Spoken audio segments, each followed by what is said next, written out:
ನನ್ನ ಹೆಸರು ಚಿದಂಬರ್ ಅಂತೇಳಿ. ನಾನಿವತ್ತು ಒಂದು ಸಣ್ಣ ಕಾಡಿಗೆ ಬಂದಿದ್ದೀನಿ.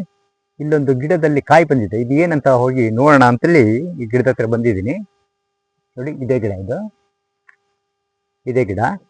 ಇದು ನಮ್ಮ ಈ ಕಡೆ ಎಲ್ಲ ಕಾರೆ ಗಿಡ ಅಂತ ಹೇಳ್ತಾರೆ. ಇದರಿಂದ ಕಾಯಿಂದ ನಾವೆಲ್ಲ ತುಂಬಾ ಎಲ್ಲ ಉಪಯೋಗ ಮಾಡ್ತಿದ್ವು. ಅಂದ್ರೆ ಇದನ್ನು ಈ ಕಾಯಿನೆಲ್ಲ ಒಡೆದು ಇದ್ರ ಒಳಗಡೆ ತಿರಳೆ ಇರುತ್ತೆ, ಅದು ಮೀನಿಗೆಲ್ಲ ಉಪಯೋಗ ಮಾಡ್ತಾ ಇದ್ವಿ. ಜಜ್ಜಿ ಹಾಕಿ ಮೀನಿಗೆ ಸ್ವಲ್ಪ ಪ್ರಜ್ಞೆ ಇದು ಆಗೋ ಹಾಗೆ ಆಗ್ತಾ ಇದ್ದು. ಮತ್ತೆ ನೀರಿಗೇನು ಎಫೆಕ್ಟ್ ಇಲ್ಲ. ನೀರು ಅಕಸ್ಮಾತ್ ಅಂತದ್ದೆಲ್ಲ ಇದು ಹಾಕಿದ್ರೆ ನೀರೇನು ಕುಡಿದ್ರು ಪ್ರಾಣಿಗಳಿಗಾಗ್ಲಿ ನಾವೇ ಆಗಲಿ ಏನಾಗಲ್ಲ, ಅಂಥದ್ದೇನೆಲ್ಲ. ಮೀನುಗಳಿಗೆ ಸ್ವಲ್ಪ ಇದಾಗುತ್ತೆ. ಹಾಗೆ ಇದು ಇದೆಯಲ್ಲ, ಈ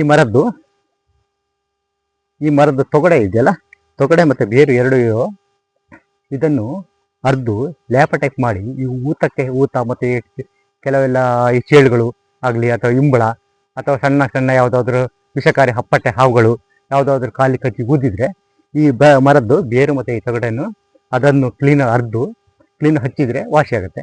ಹಾಗೆ ಇದನ್ನು ಏನು ಮಾಡ್ತಾರೆ ಅಂದರೆ, ಇದು ಆಯುರ್ವೇದಿಕಲ್ಲಿ ಈ ವಮನ ಕ್ರಿಯೆ ಅಂತ ಇರುತ್ತಲ್ಲ, ಅದಕ್ಕೆ ಇದ್ರ ಕಾಯ್ದು ಇದನ್ನು ಉಪಯೋಗ ಮಾಡ್ತಾರೆ.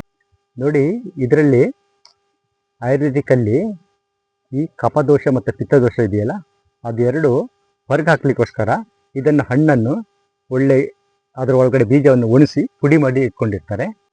ನೋಡಿ, ಇದಕ್ಕೆ ಇನ್ನೊಂದು ಹೆಸರಿದೆ. ಈ ಆಯುರ್ವೇದಿಕಲ್ಲಿ ಮದನ ಫಲ ಅಂತ ಕರೀತಾರೆ ಇದಕ್ಕೆ. ಈ ಗಿಡ ಭಾರಿ ಕಡಿಮೆ. ಈಗ ಈ ಗಿಡ ಯಾರು ಬೆಳೆಸೋರು ಯಾರು ಇಲ್ಲ. ನಮ್ಮ ಫಾರೆಸ್ಟ್ನವರು ಬೆಳೆಸೋದಿಲ್ಲ, ಮತ್ತೆ ರೈತರು ಬೆಳೆಸೋದಿಲ್ಲ. ಅಪರೂಪ ಎಲ್ಲಾದ್ರೂ ಇಂತಿಂಥ ಸಣ್ಣ ಸಣ್ಣ ಕಾಡಲ್ಲೆಲ್ಲಾದ್ರೂ ಬೆಳೆದಿರುತ್ತೆ. ಹಾಗಾಗಿ ಇದನ್ನು ಸ್ವಲ್ಪ ಆದಷ್ಟು ಜನ ಸ್ವಲ್ಪ ಬೆಳೆಸ್ಬಿಡಿ.